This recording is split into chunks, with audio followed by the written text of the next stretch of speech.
So welcome back. So this is part 2, and we're going to see if this hopefully repaired controller works, the disk drive works, and you never know, it might all be good. So I'm just going to move the camera up a little bit so you can see a bit more. There you go. So, oh, and it's dropping.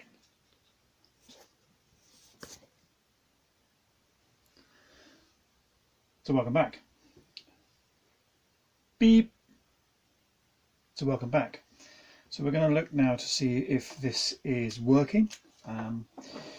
Got the hopefully repaired controller and the disk drive. Just got one of the drives at the moment.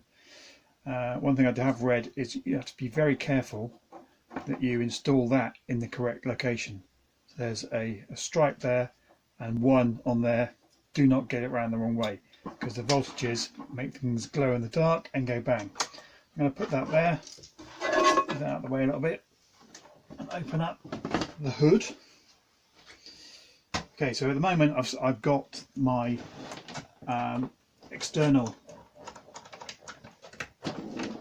adapter there, so temporarily I'm just going to pull this one out, leave that there. Grab myself a little bit, and let's just test it. So by the way, I did mention before, if you were going to do this more permanently, then you'd have to start stuffing the cables through these slots there that are drilled in the back of the case. The older versions, it was just a slot that you could just rest the cable in. It was much easier from that point of view, but this is obviously a lot neater. So make sure you get the cable around the right way. As mentioned, that stripe to 1, that's vital. Get it around the wrong way and things go bang. So move that one out of the way.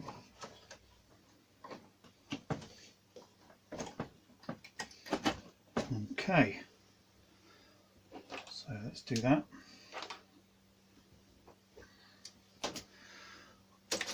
I've got a disc here which contains the computer inspector that I use to do analysis of these machines. So let us, you can't actually see the screen very easily there. I'm just going to move it around a minute. Right, okay. I'll just adjust this so you might be able to see the screen.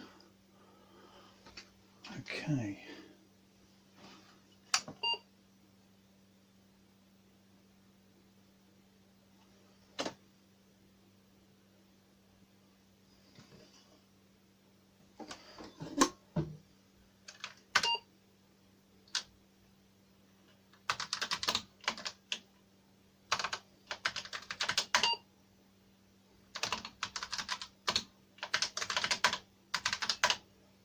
So it's running basic.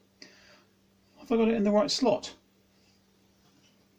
Maybe it should be in slot 6. I think it should be in slot 6. Did I put it in the wrong? I think I might have put it in the wrong slot. Hang on a sec. Oh, it's just dead. One of the two. Let's try it in there. I did clean that. There we go. Oh, it's making noises. The inspector is loading. There we go, and it works. Oh, that is brilliant. You got to love this stuff. That's robust as hell. So just a dummy capacitor for some Joey card somewhere. Who knows where that came from? I think it was a piece of test equipment from Marconi. Who knows? And obviously repairing the resoldered in the capacitor. Job done. Actually, you know what? That sounds pretty good. If I go to the disk drive test, I'm just going to go general operation. So it says this test is checking the ability of the disk drive to accurately read, write and locate data on your diskette. Insert a blank disk or used disk in slot 1, drive 1. So let's I actually want to keep that disk. So let's not do that because that would be a pain. Now I've got millions of discs knocking about. I'm quite sure whether this one's any good. This might be a bad test actually, but we'll see. We'll see what happens. Space to continue. Oh.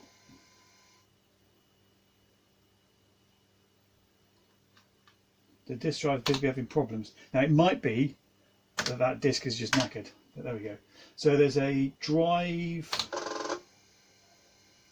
speed check, 274 RPM. The recommended disk drive speed is between 299 RPM. However, speeds between 296 and 302 RPM should give satisfactory results.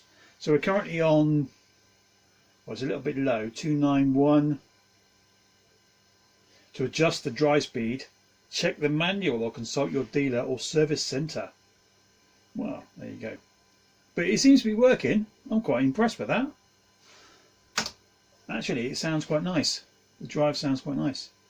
The my external drive, original drive, is nice. It's been reliable, but doesn't quite have the right noise.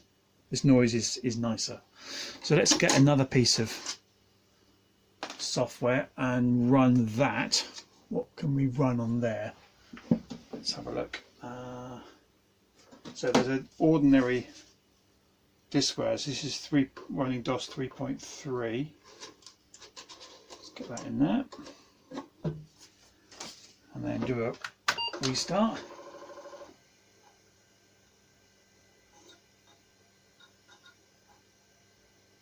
That sounds great. It's actually a lot quieter than my other drive. Right, is my caps in there? Yeah, it is, yeah. Oh god. Typing's gone to hell. Okay, there we go. That looks great. So that's working. Very nice. I'm really impressed with that. So presumably if I plugged in the other drive, I'd have two drives and that works. So that's something I've got to try. Question is, do I use those discs for a little bit? Because the thing is, I've been using my, if I show you, I've been using my, that disk drive for a long time. It's been doing a lot of heavy lifting. So I'm wondering whether maybe it's the time not to retire it, because it's a great drive, but maybe just give it a rest for a bit, and yeah, and have dual discs. One of the problems, so I think it might, one of the problems might be that it's I haven't actually got the space. Those cables are a bit short, so if it goes into the if I route these ribbon cables through the back of the case and then up onto this shelf here, will it actually have the space to go up there? It might do actually. Now I'm seeing it like this all lined up. It might do. So yeah, I think I might do that. Give this drive a bit of a rest and go to dual drive loveliness. You know what? I'm really pleased with that. It was a relatively cheap eBay purchase. Obviously there were capacitors and transistors hanging off the board, and the disk drives themselves look pretty beaten up. There's stuff missing off the front. Well, yeah, you know what? Most of that can be cleaned up. The board was easy to repair. Fantastic. You see, that's Steve Wozniak. He knew his stuff. Thanks a lot.